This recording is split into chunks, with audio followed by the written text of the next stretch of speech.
જય હિન્દ મિત્રો, આજે આપણે વાત કરશું ખેડૂતોની અને અબડાસાની. અબડાસાના કેરવાણનો જર્જરિત કોસા ડેમ તૂટી પડ્યો અને મહામૂલું પાણી ખેતરોમાં ફરી વળતા વ્યાપક નુકસાની. અબડાસા તાલુકામાં એક સપ્તાહ પૂર્વે પવન સાથેના ભારે વરસાદે વ્યાપક તારાજી સર્જાઈ હતી. આપણે આની વાત કરશું, તો આ વિડીયોમાં છેલ્લે સુધી બન્યા રહેજો અને આ ચેનલને લાઈક, સબસ્ક્રાઈબ અને શેર કરવાનું ભૂલતા નહીં, કારણ કે ક્યાંયથી પણ માહિતી આખી એકઠી કરી અને તમારા સુધી પહોંચાડીએ છીએ તો અમને એક મોટિવેશન મળે તમારાથી. તો આ ચેનલને સબસ્ક્રાઈબ જરૂર કરજો. તો આવો આપણે વાત કરીએ અબડાસાના કેરવાણના ડેમની. તો અબડાસા તાલુકામાં એક સપ્તાહ પૂર્વે પવન સાથેના ભારે વ્યાપક વરસાદે જ્યારે ખૂબ જ તારાજી સર્જાઈ હતી, તો હવે ભેદી તળાવનું જોખમ સર્જાયું છે. ત્યાં હવે તાલુકાના કેરવાંઠ ગામ પાસેની કોસા ડેમ તૂટી પડતા આસપાસના ગામના ખેડૂતો ફરી મુશ્કેલીમાં મુકાયા હોવાનું જાણવા મળ્યું છે. જર્જરિત ડેમ વિશે સ્થાનિક ગ્રામ લોકો દ્વારા અધિકારીઓને અરજી કરાઈ હતી. તેમ છતાં પણ સમારકામ કરવામાં ન આવતા આજે બંધ તૂટી પડ્યો હોવાનું લોકોએ કહ્યું હતું. બંધ તૂટી પડતા આસપાસના 5 જેટલા ગામની ખેતીને અસર થવાની સંભાવના ઊભી થઈ છે. ઘટનાના પગલે ખેડૂતો બંધ ઉપર દોડી ગયા હતા અને સ્થાનિક ખેડૂતોના જણાવ્યા મુજબ બંધમાંથી પાણી નીકળવા દેખાતા ભારે ગભરાટની લાગણી અનુભવી હતી. આ બંધ તૂટતા ડેમના પાણી અસંખ્ય ખેતરોમાં ફરી વળ્યા છે, જેને લઈને ખેડૂતોને લાખો રૂપિયાની નુકસાની થવા પામી છે. આ ડેમ માલધારી અને ખેડૂત આધારિત છે, ત્યારે ખેડૂતોએ માંગ કરી હતી કે ડેમના સમારકામની કામગીરી તાત્કાલિક ધોરણે કરવામાં આવે. ઉલ્લેખ કરીએ તો આ બંધના પાણીમાંથી 2 સિઝનના પાકો લેવામાં આવતા હતા, પરંતુ પાણી વેડફાઈ જતાં આગામી પાક લેવા માટે પણ મુશ્કેલી ઊભી થશે.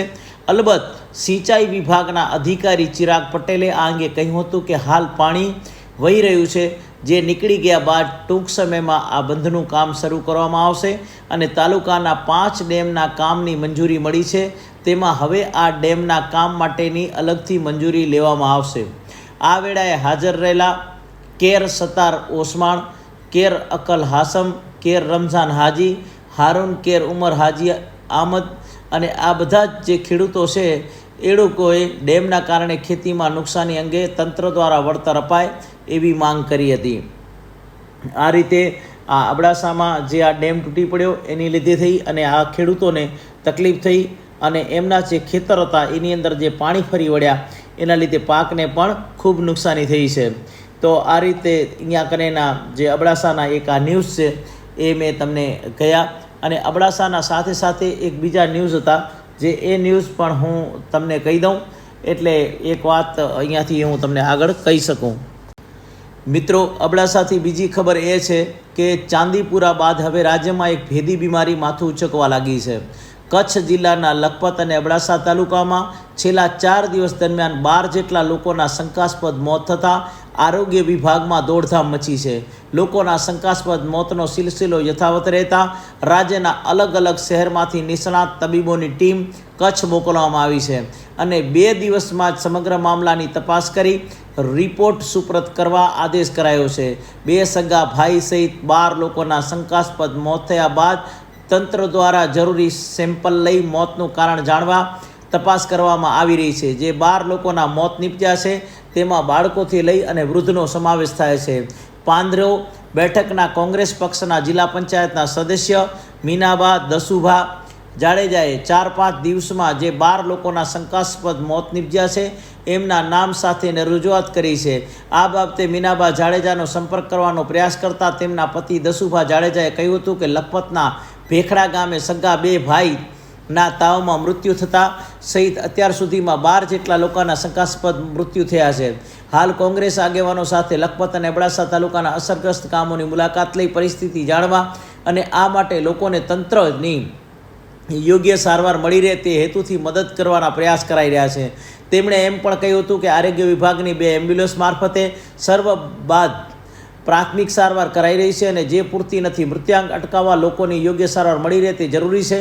લખપત CHCમાં માત્ર એક તબીબ અને 120ની ODP સંભાળી રહ્યા છે.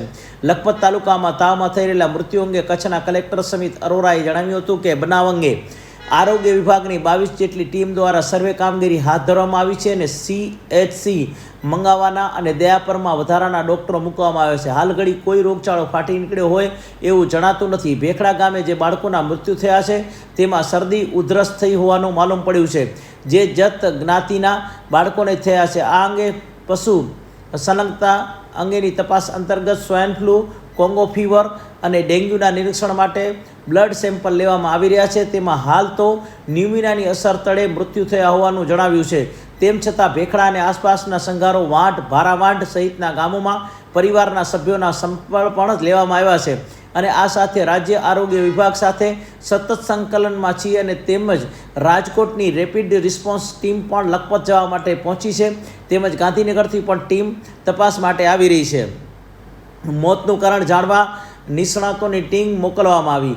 રાજ્યના આરોગ્ય પ્રધાન ઋષિકેશ પટેલે આ મામલે કહ્યું હતું કે કચ્છના લખપત અને અબડાસા તાલુકામાં છેલ્લા 4 દિવસમાં જે 12 મૃત્યુ નોંધાયા છે તે મૃત્યુઓના કારણ જાણવા આરોગ્ય વિભાગ તરફથી રાજકોટ અને અદાણી મેડિકલ કોલેજના સ્ત્રી રોગ, બાળ રોગ અને સહિતના વિવિધ રોગોના નિષ્ણાતોની ટીમ ત્યાં જઈ અને સર્વેલન્સની કામગીરી હાથ ધરી હોય છે અને તે લોકો માહિતી મેળવશે. માહિતી જાણી 2 દિવસમાં રિપોર્ટ તૈયાર કરવાની છે અને રિપોર્ટના આધારે મૃત્યુના કારણ જાણી શકાશે અને ત્યારબાદ 12 લોકોના મૃત્યુ કેમ થયા તે અંગેનું સંજ્ઞાન લઈને આગામી સમયમાં લોકોના મૃત્યુ ન થાય એના માટે લક્ષણો દેખાય તો રાજ્ય સરકાર ચોક્કસથી તે માટેની કામગીરી કરશે અને આરોગ્ય વિભાગ જરૂરી માહિતી લઈ અસરગ્રસ્ત વિસ્તારોમાં એ બાબતની કામગીરી કરશે.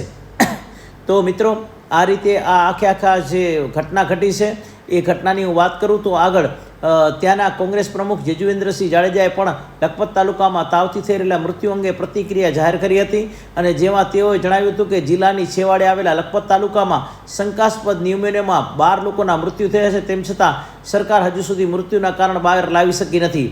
આવી રીતની પણ એક એમણે વાત કરી હતી અને સ્થાનિકે તપાસ કરતાં જાણવા મળ્યું છે કે ભેદી તાવના પગલે લખપત તાલુકાના ગ્રામ્ય વિસ્તારોમાં તાલુકા આરોગ્ય દ્વારા ડોર ટુ ડોર સર્વેની કામગીરી સાથે લોકોના આરોગ્યની પણ તપાસણી કરવામાં આવી રહી છે અને બેખડા, સાંગ્રવાડ, મોરગર સહિતના ગામોમાં પણ ટીમ દ્વારા સર્વે અને બ્લડ સેમ્પલ લેવામાં આવી રહ્યા છે.